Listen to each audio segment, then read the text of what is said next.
Televisión Nacional de Chile.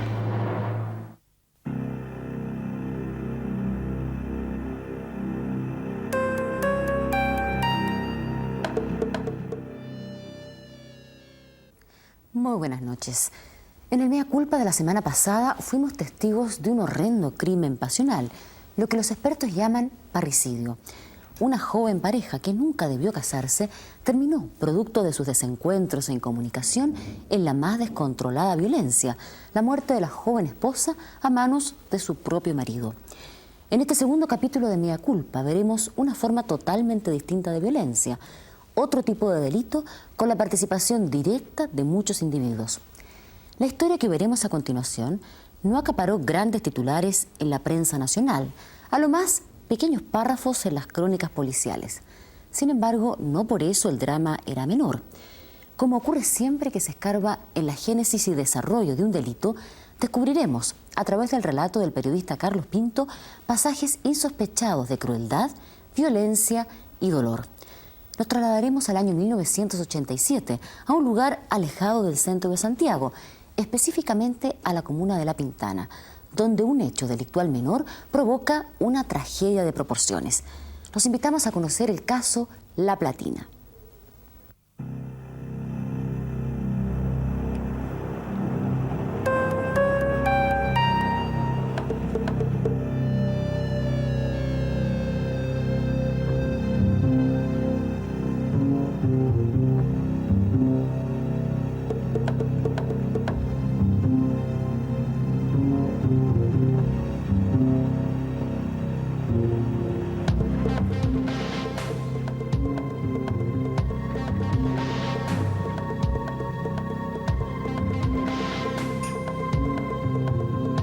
Estamos en la cárcel pública de Santiago. Paradojalmente, hoy, este lugar no existe como tal.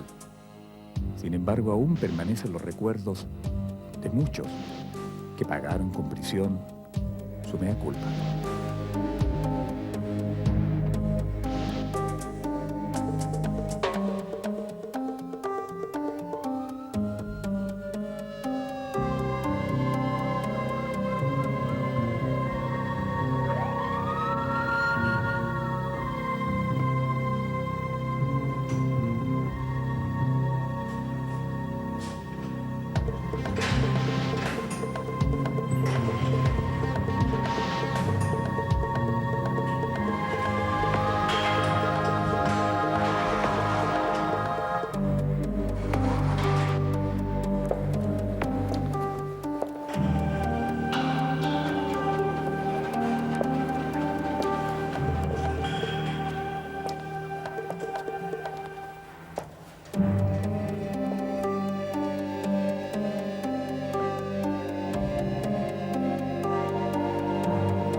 Calla, flaco.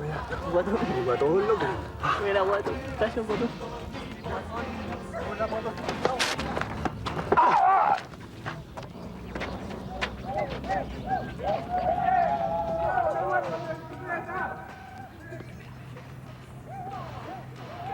Efectivamente, esto sucedió así esa mañana del domingo 7 de junio de 1987. Un robo de estas características podría ser considerado en los barrios marginales del Gran Santiago como un hecho sin mayor trascendencia.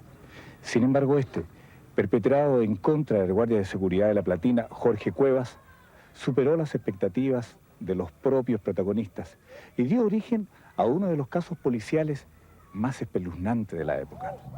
El afectado intentó en vano perseguir a los ladrones. Ellos se esfumaron entre las enjutas calles de la población San Rafael en la comuna de La Pintana. Ante el fracaso, el vigilante emprendió a pie rumbo a su trabajo para cumplir con su habitual jornada laboral. El Centro Experimental La Platina está custodiado por una decena de guardias, grupo al que pertenece Jorge Cuevas. Este tentador predio se encuentra en el corazón de un populoso cordón de extrema pobreza, razón por la cual los vigilantes estiman que sus pobladores son sus más enconados adversarios. La ausencia de testigos y el desconocimiento de los ladrones indicaron rápidamente que el robo quedaría impune. Esto llenó de ira e impotencia a sus colegas, que desde luego hicieron causa común con Jorge Cuevas, el más antiguo del grupo. Entre tanto, los eventuales delincuentes, Antonio Caviedes y Jorge Salas, ambos de 21 años, festinaban la fechoría, dando rienda suelta a los efectos de su loca trasnochada.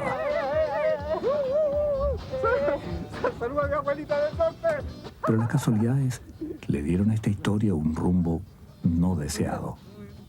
Los dos delincuentes, lejos de proponérselo, tuvieron la desafortunada idea de pasearse con la bicicleta exactamente frente a La Platina. Como era de esperar, los guardias de turno la reconocieron y no dudaron en su intento por recobrarla.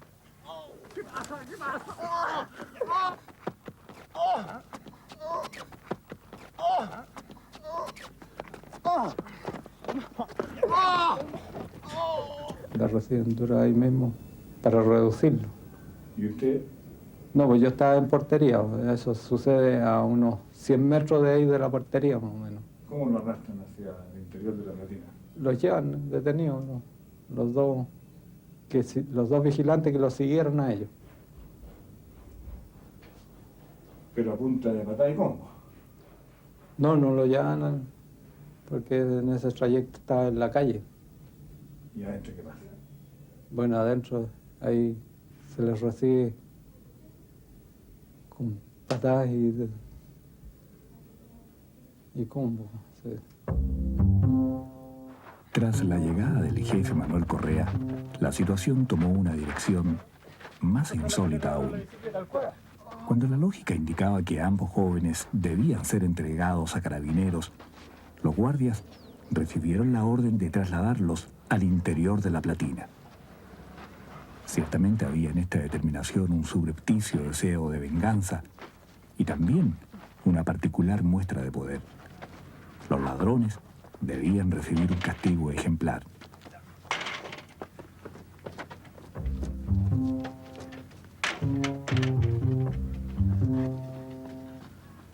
Tomo la camioneta que tenía a mi cargo y acudo a la portería de la institución y ahí me encuentro con dos personas que estaban ahí esposadas y yo ordeno que ellos lo suban a la camioneta y lo hago llevar a un sector entre medio de los edificios de la institución.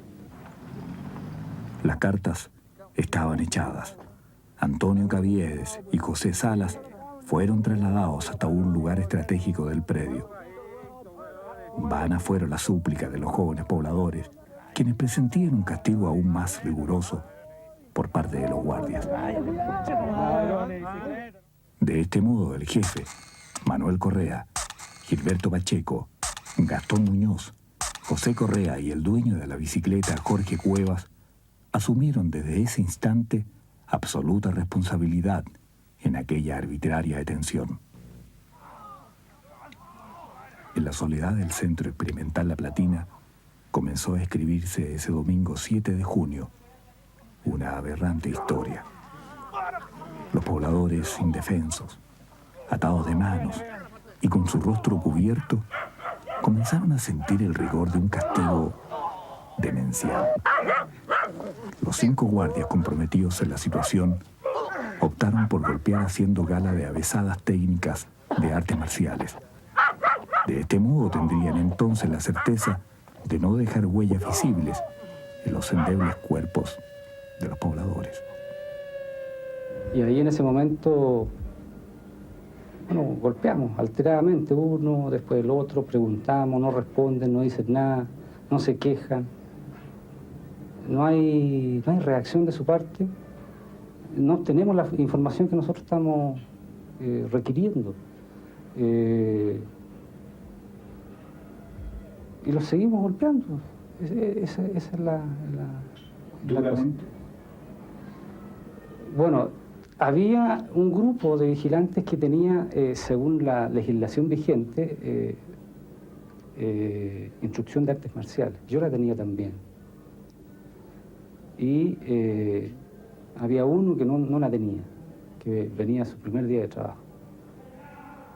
Y los demás, todos teníamos un poquito. Había uno otro que tenía un poquito más, unos más, otros menos. Y los golpes se centran, las órdenes mías, son de golpear desde aquí hasta acá. Solamente, no en el rostro ni otra parte que pueda quedar marca. Los 5 vigilantes descargaron sobre los muchachos indefensos toda su violencia acumulada. Desde luego nunca hubo razones para tanta rudeza, ni tampoco atisbos de cordura para dar por terminada esta verdadera masacre, cuyos límites a esa altura eran demoníacos.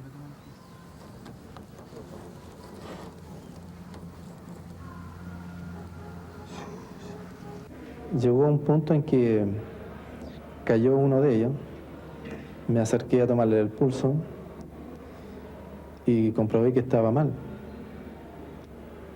En ese momento yo le hago saber a Manuel Correa, el jefe de seguridad, que el muchacho se encontraba mal y que había que dejar de golpearlo. Entonces, ese creo que fue el primer acto de misericordia dentro de toda la golpiza. Y él determina en ese momento detener los golpes. Ya supongo yo que era demasiado tarde, pero estaban aún con vida. Eso mismo sucede con el segundo individuo que estaba ahí. Bueno, a él no le tomo el pulso, pero como ya se había detenido la golpiza, no creí necesario hacerlo. Fue una determinación propia, una determinación guiada justamente por lo que estaba ocurriendo, porque había un exceso de violencia, un exceso de tortura, podríamos llamarlo. Efectivamente, el abuso de poder había llegado a su máxima expresión. Producto de la brutal golpiza, Antonio Caviedes y José Salas dejaron de existir. La decisión más instintiva fue esconder los cuerpos en algún lugar seguro hasta tomar en conjunto una decisión.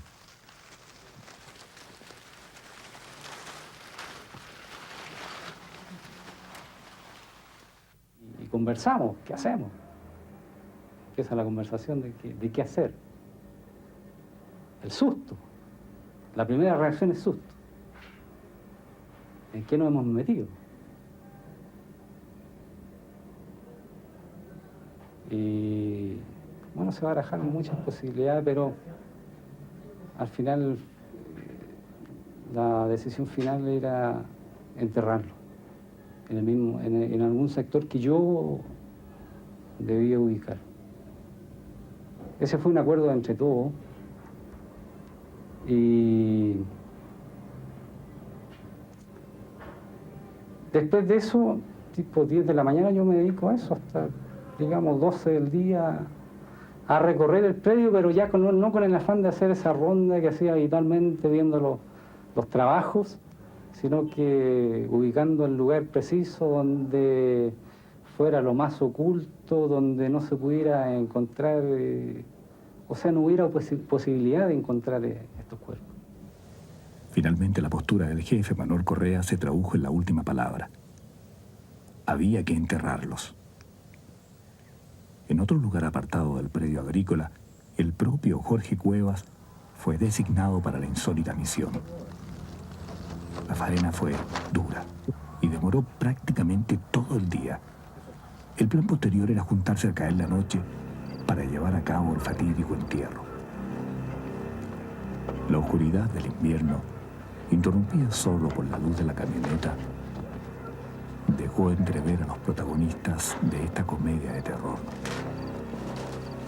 Los procesos judiciales del caso La Platina no son certeros en esta parte de la historia. Entre líneas, se alberga la posibilidad de que ambos pobladores hayan sido enterrados vivos.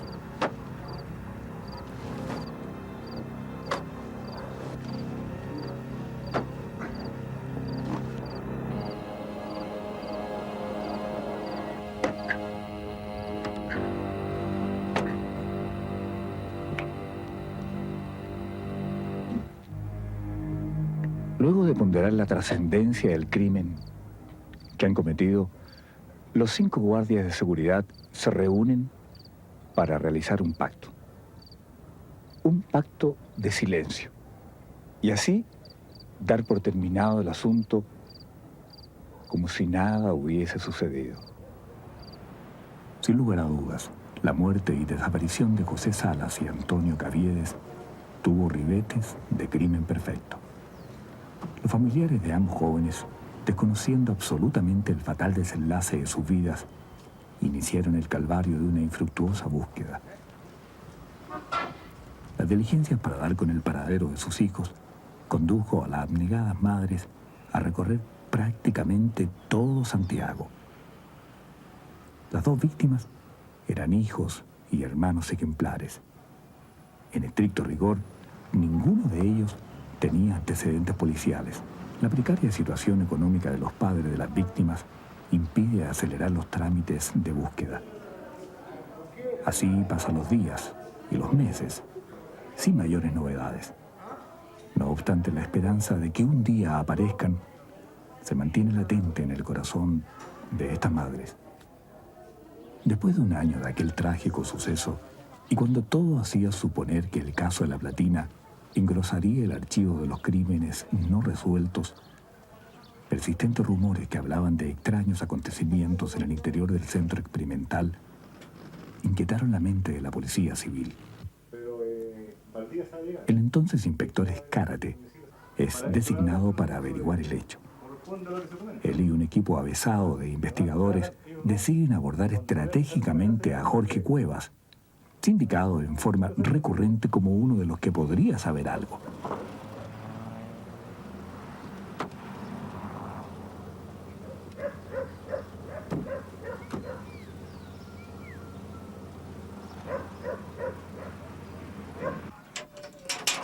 ¡Aló! Dígame, ¿qué será? Permiso. Somos policía. Andamos viendo el asunto de la... El plan de inmiscuir al guardia y responsabilizarlo de situaciones que en modo alguno estaban claras le dio resultado a la policía. Jorge Cuevas, como esperando ese momento en lo más profundo de su ser, confesó su participación en la muerte y posterior entierro de los 2 jóvenes. Hasta ese instante, la sorpresa era mayúscula para el personal de investigaciones. Ellos no sabían con certeza de qué se trataba, ni menos los nombres de las víctimas.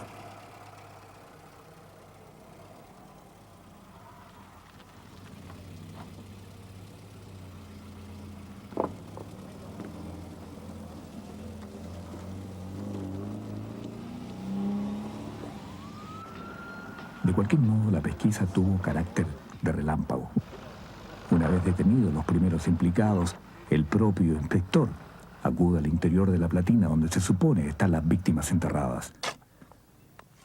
Después de un año, Jorge Cuevas cumple paradojalmente la misión de desenterrarlos. Tienes que estar acá. La expectación cunde en el lugar. Luego de algunas horas de trabajo intensivo, el vigilante comprueba con asombro que los cadáveres no existen. La precaución que tuvo Manuel Correa, quien cambió la topografía del lugar a los 3 meses del crimen, condujo a error a su colega. Claro está que mientras no hubieran víctimas, no existía delito, ni mucho menos detenidos. En esta idea se amparó el jefe de los guardias de La Platina para guardar estricto silencio. No obstante, por obvia deducción policial, fue rápidamente conminado a descubrir e indicar el lugar del entierro. Pero el cambio de geografía del sector fue tan ostensible que el propio jefe no dio con el sitio exacto. En estas faenas, personal de investigaciones y 2 de los guardias pasaron prácticamente 3 días completos. A pesar de ello, la búsqueda no dio resultados. Parecía que el caso de la platina estaba condenado a no resolverse, pero el inspector Escárate tenía la corazonada de que el testimonio de los detenidos era fidedigno. Entonces, consiguió una maquinaria pesada y, sin pensarlo 2 veces, decidió excavar y abrir una zanja para encontrar indicios de las víctimas. La expectación y el suspenso se mantuvo por largas horas. La máquina excavadora no cesó de herir la tierra. Cuando la zanja se extendió por largos 50 metros y los investigadores analizaban meticulosamente todo objeto que diera señales de los desaparecidos, la húmeda tierra dejó ver por fin huellas concretas.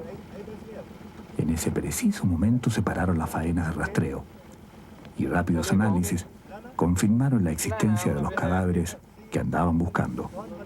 Con la misma prisa, personal de investigaciones se dio a la tarea de identificar a las víctimas.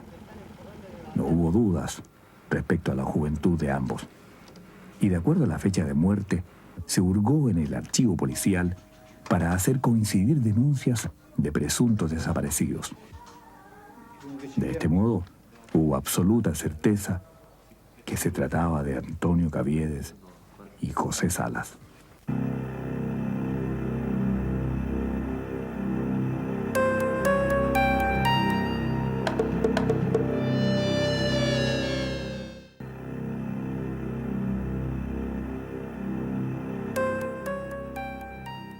La esperanza de encontrarse algún día con su hijo se desvaneció para siempre.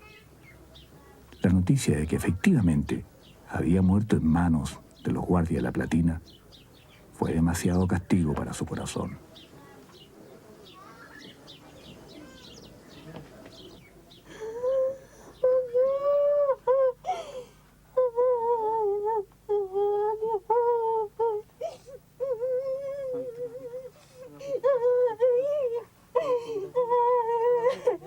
No existe dolor más grande para una madre que la pérdida de un hijo. La señora Elisa recuerda así a su querido José Antonio. Siempre andábamos con la esperanza de encontrarlo vivo, nunca de encontrarlo muerto. Por eso usted soñaba con él y lo esperaba. Sí, yo lo esperaba a él, que llegara. Todos nosotros, nunca nos pensamos que estaba muerto. ¿Y de verdad lo esperaba el 18? De verdad, sobre todo para la Pascua. Mi hijo era el único que me regalaba todas las Pascuas, me regalaba las gargantillas más lindas que encontraba. Muy baratas. Muy baratas le costarían a él porque no eran buenas, no eran finas, pero para mí eran una cosa de oro. Todas las noches mamá se tomó los remedios, mamita quiere un cafecito, así se lo lleva. ¿Lo quería usted? Sí. Mucho. Tengo 7 hijos, pero tengo 2 que son los mejores hijos, que es Andrés y Antonio.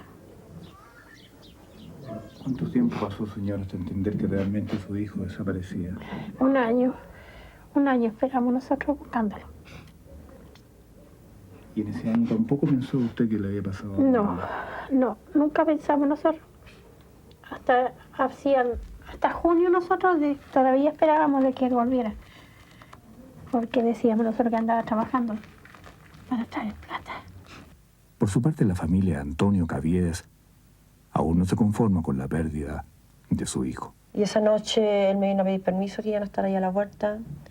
Yo incluso como a la 1 de la mañana lo fui a ver si estaba ahí. Y me pidió mi radio, unos cassettes, y yo se los presté. Y en la mañana a él lo vinieron a buscar para jugar a la pelota. Entonces yo le dije que estaba a la puerta y lo fueron a buscar y no lo encontraron. Y de ahí yo me levanté al tiro y fui aquí atrás del pasaje que ahí tenía amigos, él, amigas, por si acaso ella estaba ahí. Y no lo habían visto. Pasó una semana, pasaron 10 días, 15, un mes. ¿Y qué aconteció aquí en esta casa? ¿Qué aconteció con usted? Siempre la búsqueda. ¿Una búsqueda solitaria usted? Sola, porque, o sea, apoyo de mi marido no tuve para buscarlo. Si él lo buscó solo. Y de ahí que la gente más o menos entra a reírse de uno. ¿Por qué? Porque sí, porque aún aquí llegaba, me decían, lo vieron en tal parte. Allá partía.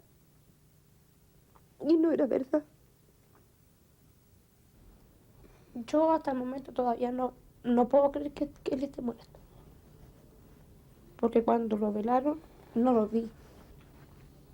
No lo vi. Y yo donde ande, siempre voy a verlo. Siempre lo veo. ¿Eran muy imparables con él? Mucho, mucho, mucho. Cualquier cosita que tenía, pedacito para cada uno. Cualquier cosita. El dolor que nosotros vamos a vivir siempre, nadie nos va a borrar. Nadie. Y para mí fue mi gran hermano, además encima el único hombre. Era el único apoyo que nosotros teníamos. Mi papá a nosotros nunca le apoyó en nada. Jamás. Es lamentable, pues queda para mí ahora apoyar a los niños jóvenes, mis amistades que son jóvenes. Trata de aconsejarlo, que nunca anden en esto y lo otro, porque no me gustaría que él lo viviera de nuevo. Porque es doloroso, es triste. Se sufre mucho. Pero Luisa, ¿usted los perdonaría? Yo creo que no.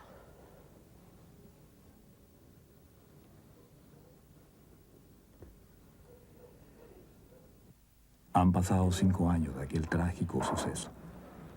Los autores se encuentran recluidos en la cárcel de San Miguel. A pesar de estar prácticamente en un mismo sector, entre ellos no existe mucha comunicación. La duda sobre quién fue el delator que rompió el pacto de silencio ha sido probablemente la causa de este celoso distanciamiento.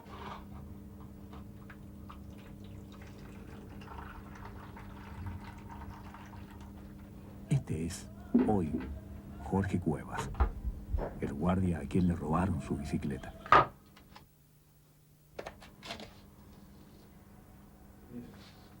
¿Qué haría usted si ve a la madre de una de las víctimas? Si yo la conociera y la viera, le pediría perdón. Que me perdone, así como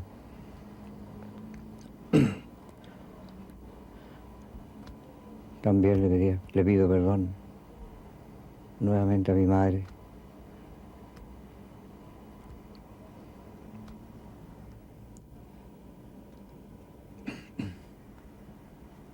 Por todo el daño que le he causado. Durante los primeros meses de prisión, los 5 guardias de La Platina recibieron protección de gendarmería, ya que su calificativo de matachoros en la jerga carcelaria es altamente cuestionado. Desde luego, este fue un duro obstáculo para obtener su testimonio. De hecho, Gastón Muñoz, condenado a 20 años y sindicado como uno de los verdugos más encarnizados en la golpiza, no quiso dar la cara. Entrar en este recinto en busca de personajes tan negados por la sociedad nos predispone a encontrarnos con rostros que representen el daño que cometieron. Sin embargo, nada está más lejos de ello. Cuando se trata de primerizos, el proceso carcelario parece ejercer sobre ellos un sentido de culpa distinto, que en muchos casos incluso los convierte de victimarios en víctimas. Gilberto Pacheco tiene sobradas razones para sentirse víctima. Aquel 7 de junio de 1987, cuando se produjo el acto criminal, era su primer día de trabajo. Como nuevo, como recién llegado, no estaba como le dijera, tratando de mantener una conducta para poder permanecer en el trabajo. Eran un par de meses que yo estaba cesante y había una familia detrás mío. Entonces es difícil la situación, decir no a algo que, bueno, yo tampoco sabía que iba a resultar en una muerte. Sabía que había algo anormal en ese procedimiento, pero no pensé tampoco que se iba a llegar. Hoy Gilberto Pacheco se dedica al oficio de carpintero mueblista, que aprendió aquí en la cárcel. Sus horas de trabajo comienzan apenas revienta el alba y termina cuando conjuntamente con los demás reos debe encerrarse en su celda. No se lo odia a nadie.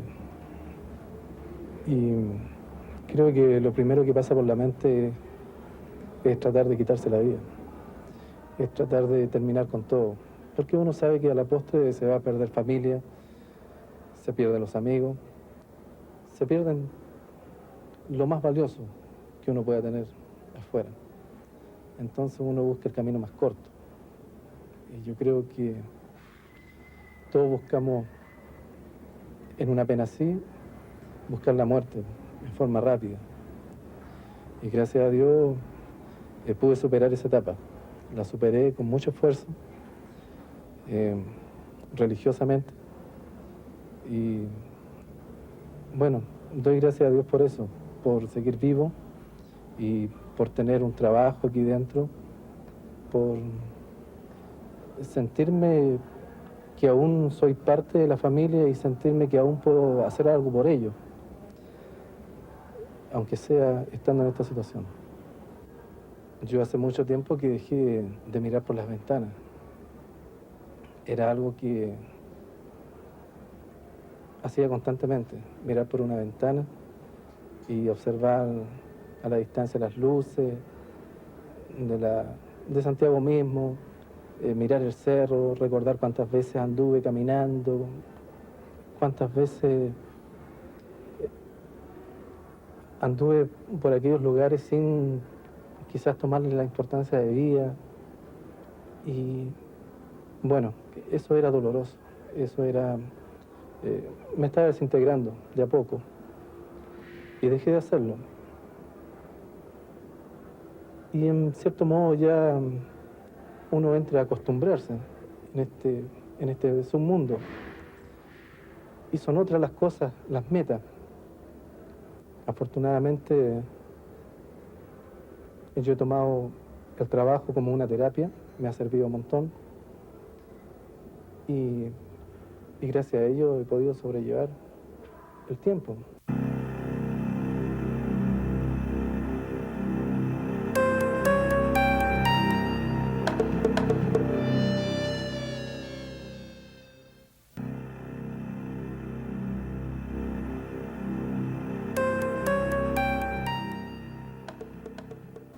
En otro sector denominado precisamente La Platina están los hermanos Correa. En realidad, el hecho de tener que protegerlos del resto de la población penal los mantiene ciertamente aislados, pero también con ciertos privilegios.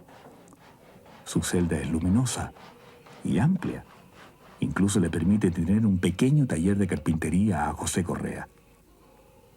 La mayoría de los guardias ha aceptado su responsabilidad en los hechos, pero ninguno quiere recordar ese instante fatal. ¿Cuál es su posición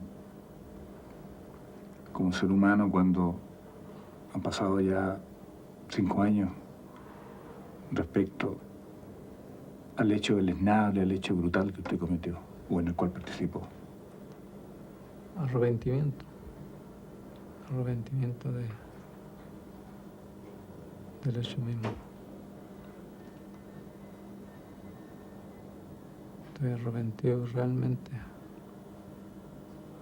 porque he sufrido por mi familia.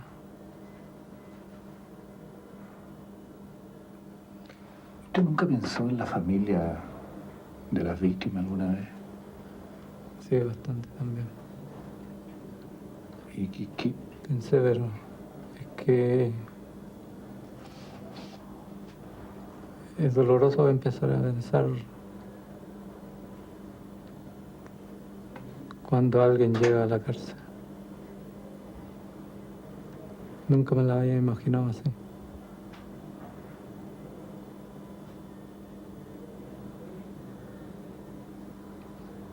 ¿Le encuentra usted razón en lo que hizo don José? No. No le encuentro razón. Es un arrepentimiento de corazón que yo espero que me perdone esa familia. ¿Y sus hijos qué? También ellos también tienen que... Algún día se lo voy a contar, porque ellos están chicos todavía. ¿Qué les va a contar? Lo que hice, la verdad. ¿No siente vergüenza por eso? Arrepentimiento, vergüenza. Más arrepentimiento de lo que hice. ¿Usted era un delincuente antes? No, nunca. Nunca he sido un delincuente. ¿Tenía antecedentes de mala persona? No, nunca. Tenía buenos antecedentes, tenía buenas conductas en los trabajos. ¿Y cómo ahora en la tranquilidad piensa usted que logró meterse en eso, don José? Explíqueme cómo, por qué.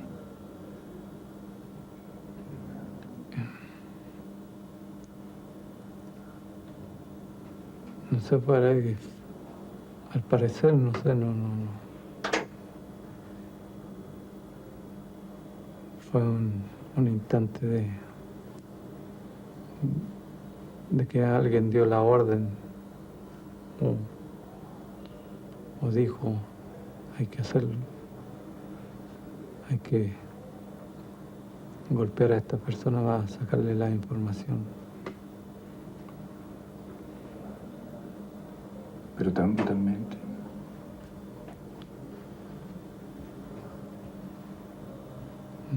No era la intención tan brutal. Este es Manuel Correa, técnico agrícola, jefe de La Platina y hombre de confianza de su administración. Todos los vigilantes protagonistas de este horrendo crimen le otorgan a él, en su calidad de autoridad eventual, gran parte de la responsabilidad de los hechos. Fue un hombre duro, terco, autoritario, siempre impuso su criterio y sus órdenes eran palabra sagrada. Ahora está aquí, sumido en un rincón de su celda, leyendo la Biblia, porque según nos cuentan, entre rejas, conoció a Dios y se ha convertido en un orador de su palabra. Lo que se siente es una amargura tremenda de haber hecho sufrir tanta gente. Gente desconocida, los familiares, nosotros mismos. Se siente una impotencia, un dolor que realmente no se puede remediar con nada. Don Manuel, ¿usted sintió aquí en la cárcel el arrepentimiento? Cuando yo llegué y vi,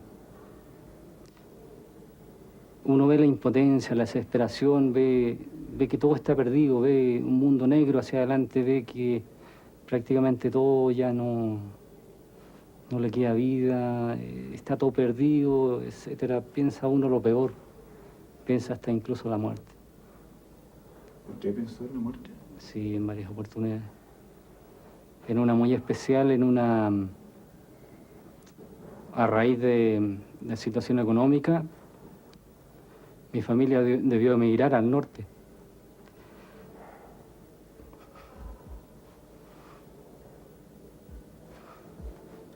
Era una Pascua. Y esa Pascua la pasé solo. Que sin nadie.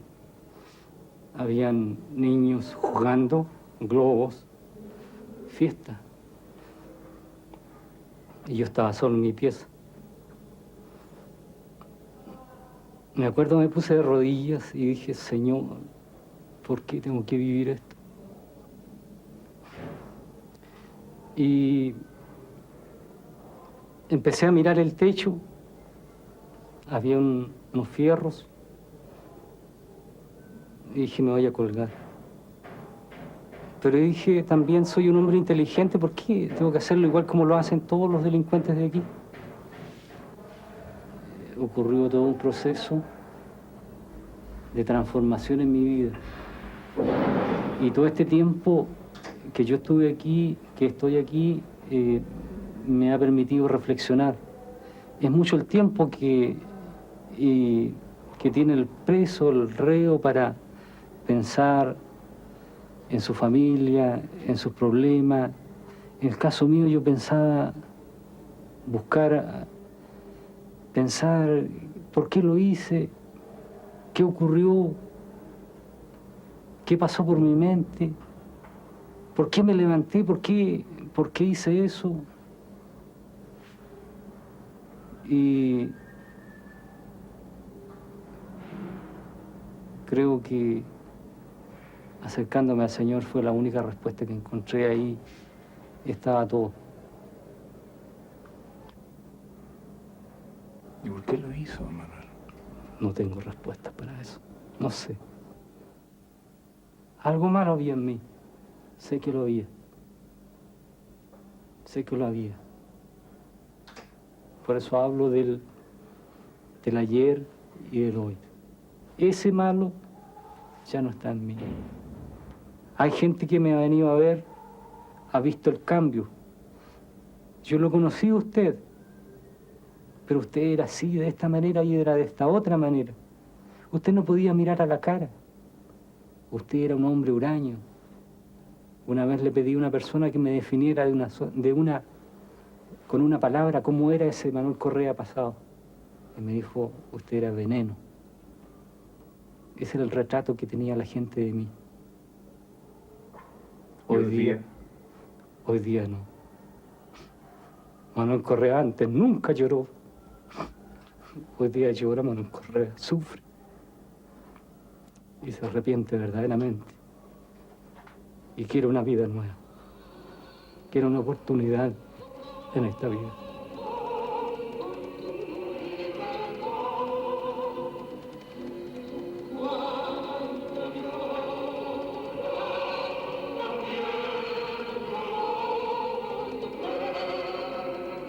Manuel Correa, su hermano José y Jorge Cuevas fueron condenados a 10 años. Gastón Muñoz y Gilberto Pacheco recibieron 20 años de prisión. Cuando el ser humano decide aplicar justicia por cuenta propia, se produce una espiral de violencia que lo puede convertir en un cruel criminal, cualquiera sean sus cualidades personales. No existe vengador justo ni bueno. El derecho penal tiene por finalidad neutralizar el potencial de agresividad del delincuente y el impulso de venganza de la víctima. Ha terminado este reportaje que es realmente impactante, por decirlo menos. Y se abre entonces ahora nuestro espacio de conversación con nuestros panelistas. Ustedes ya se los presenté la semana pasada, pero vuelvo a reiterar quiénes nos acompañan para dilucidar algunos temas de mucho interés que quedan para tratar luego de este mea culpa. Nos acompañan el criminólogo Andrés Domínguez, el doctor en psicología Giorgio Agostini y el periodista Carlos Pinto. Muy buenas noches, bienvenidos a este espacio. Andrés, yo quisiera partir con usted preguntándole lo siguiente. Una de las cosas que a mí me llama la atención, observando el reportaje que vemos, es las culpas o las sentencias, más bien, que se han dictado. ¿Cómo puede entender uno que, por ejemplo, el jefe de este grupo, que uno supone que tiene una mayor responsabilidad, sea condenado a 10 años y uno de los guardias, que llevaba tan solo un día trabajando, a 20 años de prisión? Es bien importante esa pregunta porque mucha gente debe estarse en este momento en su casa diciendo eso, ¿qué pasó aquí, digamos? Porque en general tenemos la costumbre de juzgar a las personas moralmente, más que jurídicamente. El derecho penal establece fundamentalmente las conductas que van a ser sancionadas, no las personas que van a ser sancionadas. Y por lo tanto, lo que el juez tiene que determinar es quién tuvo la conducta homicida principal en el acto. ¿Quién dio los golpes que llevaron a la muerte a esos dos jóvenes? no quién es el más responsable moralmente de haber desencadenado una circunstancia global, que en ese momento, como dice el jefe del grupo, se trataba de dar una lección, de darle una lección a través de estos jóvenes a toda una población que estaba más allá. Pero solo una lección, no daba la orden de matar el jefe. Sin embargo, hay personas, y probablemente lo que le sucede a esta persona que hace varios meses que estaba cesante, que tiene una gran inseguridad frente a su jefe, que trata de demostrarle una adhesión tal que termina dando los golpes, seguramente, más fuertes, que fueron los que en definitiva causaron la muerte. Entonces, el Código Penal está juzgando el homicidio, no a la persona. Ahora, Carlos, este caso no se veía muy fácil de solucionar, ¿no? Porque había 5 personas que se habían confabulado para nunca decir la verdad. En definitiva, ¿qué fue lo que dio la pista de investigaciones para llegar a encontrar a los culpables? Bueno, ahí existe un hecho casi anecdótico. Ellos, los 5 protagonistas, ¿verdad?, hasta hoy día yo creo que ignoran realmente quién hizo la denuncia.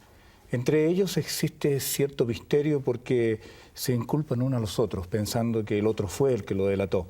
Sin embargo, esto es una situación de ingenio, de profesionalismo de parte de investigaciones, que se acerca, ¿no es cierto?, a uno de los protagonistas, eligiendo probablemente al más cuestionado, que era Cuevas, el dueño de la bicicleta, respecto a la teoría del rumor. Yo creo que investigaciones funcionan muy bien con esto. Ellos van sintiéndonos, ¿verdad?, van sintiendo una situación de comentario que luego la profesionalizan y la llevan a cabo. Y bajo esas situaciones que llegaron a Cuevas preguntándole si algo sabía de esta situación. Y ellos, un detalle yo creo bastante psicológico, ellos esperaban el momento en que fueran aprendidos. Es una situación muy especial que yo creo que la psicología podría explicarnos. Se sabían culpables, no había cómo que ellos llegaran al final de este cuento. Sin embargo, esperaban el momento que los vinieran a buscar. Yo quisiera decir algo que me parece muy importante en relación a los familiares. Es muy duro, indudablemente, el que quede la impresión de que estaba muerto, pero más duro para los familiares fue permanecer sin saber qué había sucedido con ellos durante tanto tiempo.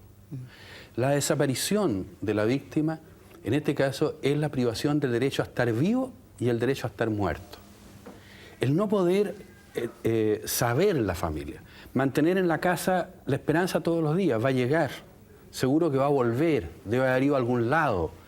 Esa es una muerte lenta, es una muerte que gota a gota, todos los días va cayendo sobre los padres, sobre la familia, y ese, yo diría, una verdadera tortura psicológica, atroz. Y por eso la gravedad de haber querido enterrarlos y hacerlos desaparecer es extraordinariamente grave. Ahora, Jorge, vamos entonces a eso que usted estaba hablando y también lo estaba diciendo Andrés, de lo que es el descontrol en el uso de la fuerza. Yo creo que sería bastante importante, de manera preventiva además, tratar ese tema. Yo creo que qué es lo que gatilla, en definitiva, que un ser humano pierda el control sobre sí mismo y actúe de esta manera. Sí, todo ser humano, dentro de nosotros, junto con la parte amorosa, cariñosa que tenemos una contrapartida que es la parte odiosa, rabiosa. ¿Vale? Sí, son 2 instintos básicos, 2 tendencias básicas que todos tenemos. Lo que ocurre es que la persona sana, madura, es capaz, frente a situaciones inclusive límite, de tener un manejo adecuado de su agresión y de su rabia. Vale decir que su respuesta va a ser proporcional a un hecho que le está provocando. Siendo la situación extrema, por ejemplo, si la persona intenta matarme, entonces me tengo que defender legítimamente. O sea, vamos a ver en este caso eso no lo hay. Lógico, porque aquí hay un delito primero, que es el robo de una bicicleta. Fue un robo con violencia, según vemos en el reportaje. Y eso es muy importante, porque ¿cuántos de nosotros no hemos dicho, cuando sufrí una violencia de ese tipo, yo lo mataría? Y no sabe que a lo mejor es capaz de llegar a hacerlo si tiene los medios en su lado. Y por eso en este caso hay algo que es muy grave, que es un grupo humano que tiene el dominio de ciertas técnicas de violencia sin la formación profesional de un policía. Usted está diciendo algo bastante serio, Andrés, porque ellos son guardias de seguridad.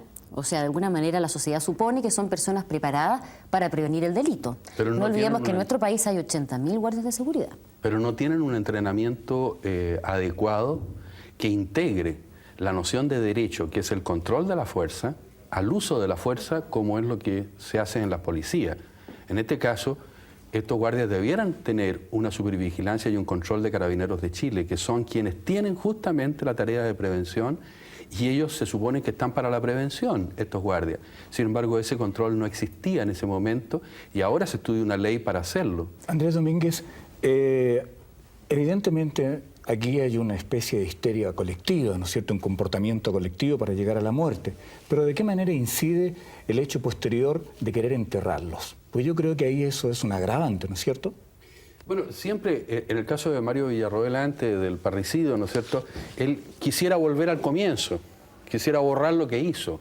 Eso es una cosa bastante infantil, pero que siempre sucede en las personas que cometen un grave error, en este caso un crimen atroz, y quisieran dejarlo en nada y hacerlo, disolverlo, ¿eh? Y no asumirlo, no ser responsable de lo que hicieron. Entonces ahí hay un grado de irresponsabilidad que es muy cruel y que para la familia, especialmente de ellos, y es muy malo para ellos. O sea, en el fondo la justicia es la posibilidad de aclarar uno su responsabilidad frente a la sociedad, y es mejor enfrentarla, y entonces se puede ser bondadoso por parte de la sociedad, pero no se puede ser bondadoso cuando se trata de buscar quedar en la impunidad total. Ahora, sacando alguna lección, Jorge, yo creo que hay una pregunta que también se puede hacer usted en su casa, ¿no? Es la siguiente. ¿Qué certeza podemos tener de que estas personas, una vez libres, no vuelven a delinquir? Porque de alguna manera ya tienen una experiencia, saben cometer ciertos tipos de delitos. Me imagino que es una pregunta que lleva a lo mejor a cuestionarnos lo que es el sistema carcelario. Pero yo lo pregunto desde el punto de vista conductual. ¿Es posible pensar que esa persona, por ejemplo, da garantías de que no va a volver a cometer algo igual? Y en alguna, lo que nosotros podemos observar, yo diría que efectivamente sí, pero no, yo tengo mi severa duda al respecto. Y no porque vaya a cometer el mismo delito, sino que yo creo, en un estudio que yo alcanzo al percibir algunos elementos aquí, que su personalidad, sus características, eventualmente en una situación diferente, pero vale decir que lo coloque en situación límite, es probable que vuelva a cometer algún hecho de violencia inusitada de nuevo. Sí, de hecho, el sistema carcelario, que no lo vamos a integrar en este momento, pero claro, no es una garantía en este minuto que signifique la readaptación de la persona a la sociedad. Yo creo que algunos sí. Y lo noto uno auténticamente como que toman conciencia de cuál fue el resultado de su acción y están realmente arrepentidos. En otro yo diría que es un pseudo arrepentimiento más bien verbal que auténticamente profundo. Inclusive habla en tercera persona y se coloca como que es otra persona la que realmente está arrepentida. No él, como él no asume, mire, yo mi identidad es la que realmente se equivocó, sino que es otro. Lo que hacen justamente los niños. Los niños pequeños, cuando dicen, mira, ¿quién rompió ese vidrio? Dicen, la muñeca, por ejemplo. Es otro, no soy yo. Porque es una dificultad para asumir esta responsabilidad y las consecuencias. Y lo mismo pasa con esto de enterrarlo, que es un mecanismo de negación. O sea, quiero negar y borrar cualquier rastro que no ha pasado nada. Pero es un mecanismo muy primitivo que se da justamente en estas situaciones de extrema gravedad, como son una agresión que indica muerte. Bueno, estamos llegando ya al término de la conversación de hoy. Como aprecio yo, al menos estamos sacando un par de conclusiones importantes, ¿no? Aquí el manejo del autocontrol, el manejo de la propia agresión parece ser una clave importante para prevenir conductas desadecuadas o inadecuadas en la vida cotidiana y, por cierto, para prevenir el delito. Quiero agradecerles nuevamente que hayan estado con nosotros e invitarlos a ustedes y a ustedes el próximo miércoles a un próximo programa de Mea Culpa. Muy buenas noches.